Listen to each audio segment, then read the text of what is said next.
सम्यक न्यूज लाईव्हच्या या बातमीपत्रामध्ये मी विजय निलंगेकर आपलं स्वागत करतो। पाहूयात सम्यक घडामोडी।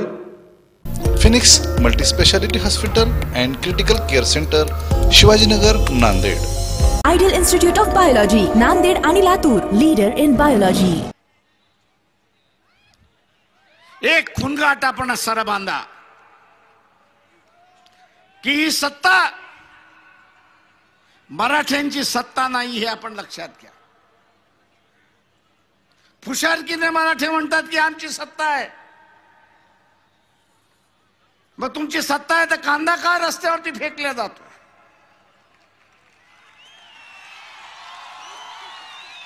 मराठे म्हणत असतील माझी सत्ता आहे तर टमाटे का फेकले जात आहेत? मराठे म्हणत असतील माझी सत्ता आहे तर मी असं त्यांना विचारतो की या देशातल्या आत्महत्या झाल्या त्या अर्ध्या मराठ्यांच्या आहेत अशी असणारी परिस्थिती। तेव्हा ही सत्ता मराठ्यांची सत्ता नाही, ही सत्ता मराठ्यांची सत्ता नाही, ही सत्ता 169 कुटुंबांची सत्ता आहे हे आपण असताना लक्षात घ्या। तुम्हाला खरं की खोटं करायचं असेल तर नाशिक जिल्ह्यामधला आमदार काढा, नाशिक जिल्ह्यामधला खासदार काढा, नाशिक जिल्ह्यामधला असणारा जिल्हा परिषदेचा अध्यक्ष काढा, डीसीसी बँकेचा अध्यक्ष काढा, वेगवेगळ्या संस्थेचा अध्यक्ष काढा, एकमेकांचे नातेवाईक आहेत की नाही हे पहिल्यांदा बघा।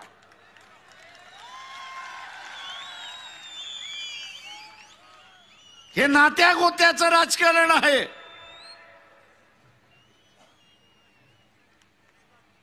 आणि हे नात्या गोत्यांचे राजकारणी मोगलाई मराठी आहेत हे असताना लक्षात घ्या। मी मोगलाई म्हणतो याच्यासाठी कारण का हे सरदार होते, हे इनामदार होते, हे जागीरदार होते।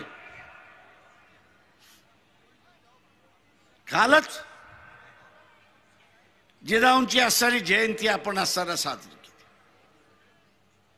या जिजाऊंचा पहिला आदेश काय होता? शिवाजी महाराजांना पहिला आदेश काय होता? पहिला आदेश हा होता की इथला जागीरदार इनामदार सरदार की जागीरदारी जी आहे ही पहिल्यांदा संपवली पाहिजे। आणि शिवाजी महाराजांनी इथली जागीरदारी संपवली आणि इथल्या असणाऱ्या माणसाला सामान्य। आणि म्हणून मी म्हणत असतो की या मराठ्यातल्या मावळ्यांना सत्तेमध्ये स्थान नाही।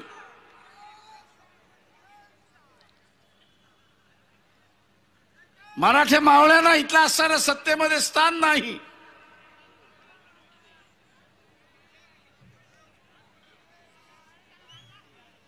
इथल्या या गरीब मराठ्यांना माझं असणारं आव्हान आहे की तुम्ही वंचित आहात।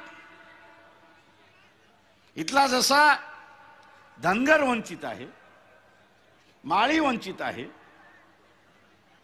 कैकाडी वंचित आहे, कुंभार वंचित आहे, लोणार वंचित आहे, तसा हा गरीब मराठा सुद्धा वंचित आहे। या वंचितांच्या फौजांमध्ये आपण सहभागी का होत नाही? या वंचितांच्या फौजांमध्ये सहभागी व्हा आणि या महाराष्ट्राला 169 कुटुंबाकडून मुक्त करा हे आव्हान मी आपल्या सगळ्यांना या ठिकाणी करतो। ज्या दिवशी मुक्तता मिळाली त्या दिवशी आत्महत्या थांबली म्हणून आपण असताना समजा। ज्या दिवशी मुक्तता मिळाली त्या दिवशी या देशाच्या महाराष्ट्रामधल्या आत्महत्या थांबल्या, कारण का महाराष्ट्राची तिजोरी मग खाली करता येते। आज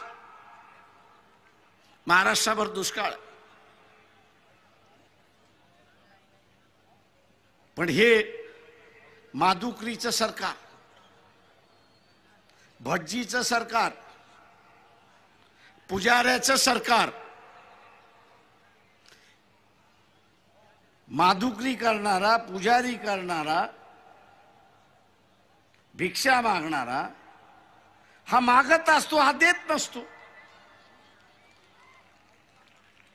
हा मागत असतो, देत नसतो.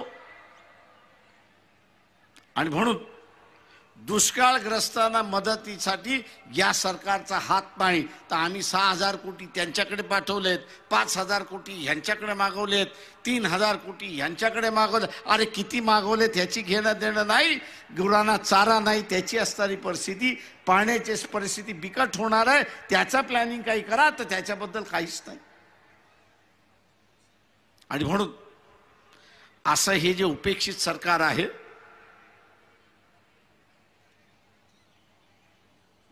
ज्या अपेक्षा न बाळगणारं हे सरकार आहे, त्याला बाहेर काढणं ही गरजेचं आहे. मी एकच गोष्ट फक्त या ठिकाणी सांगून थांबणार आहे, ती म्हणजे सेना बीजेपीचं भांडण चाललंय. मला काही जण म्हणतात हे नवरा बायकोचं भांडण आहे.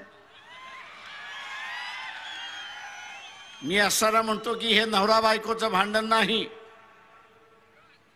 हे प्रियकर आणि प्रियसीचं भांडण आहे.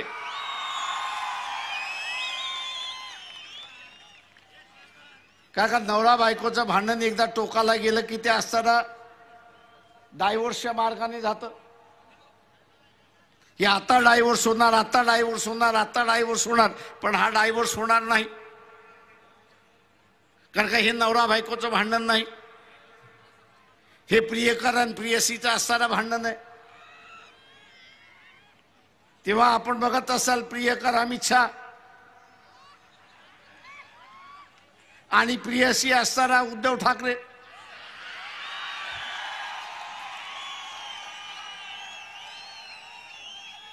हिला असताना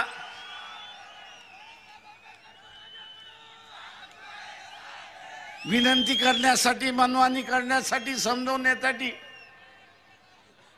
आणि अमित शहाने जरलं नाही म्हणून असणारा नवा प्रियकर नरेंद्र मोदी आता एकत्र येऊन प्रियसीला आपल्या बरोबर ठेवण्याचा असणारा कारोबार चालणार आहे. म्हणून यांच्यात भांडणं होणार नाही हे असणारं लक्षात घ्या. नवरा बायको मधलं भांडण झालं तर दोघं वेगळं होतात, पण प्रियकर आणि प्रियसी मधलं भांडण झालं तर ते तुटत नाही, तर ते अधिक देऊन थांबवल्या जातं, अशी असणारी परिस्थिती आहे. आणि म्हणून त्या भानगडीत न जाता आपल्याला उद्याच्या विजयाच्या मार्गावरती जायचं. आणि विजयाच्या मार्गावरती जायचं असेल तर आपण वंचित हा शब्द वापरतो. कुंभार हा सुद्धा वंचित आहे, नावी हा सुद्धा वंचित आहे, लोणारी हा सुद्धा वंचित आहे, होलार हा सुद्धा वंचित आहे. आणि उद्या या समूहातला उमेदवार आला तर ही चर्चा होता कामा नये की मतदारसंघामध्ये याची मतं किती आहेत, ही चर्चा होता कामा नये. लोकशाही टिकवायची असेल,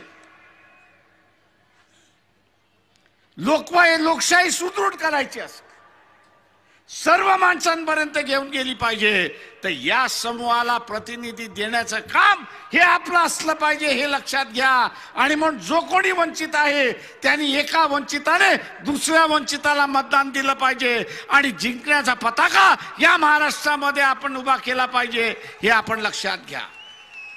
आणि म्हणून आपलं ब्रीद वाक्य की माझ्या वरती कोणी नाही, माझ्या खाली कोणी नाहीये, माझ्या वरती कोणी नाही, माझ्या खाली कोणी नाही, आम्ही सगळे समान आहोत, आम्ही सगळे समान आहोत, आम्ही सगळे वंचित आहोत आणि सत्ता आम्ही घेतल्याशिवाय राहणार नाही. याच निश्चयाने आपण केलं पाहिजे आणि याच निश्चय आपण केला पाहिजे आणि उद्याची सत्ता आपण घ्याल हीच अपेक्षा बाळगून रजा घेतो. जय भीम. पाहत रहा सम्यक न्यूज लाईव्ह. बातमी पाहण्यासाठी यूट्यूबवर सबस्क्राईब करा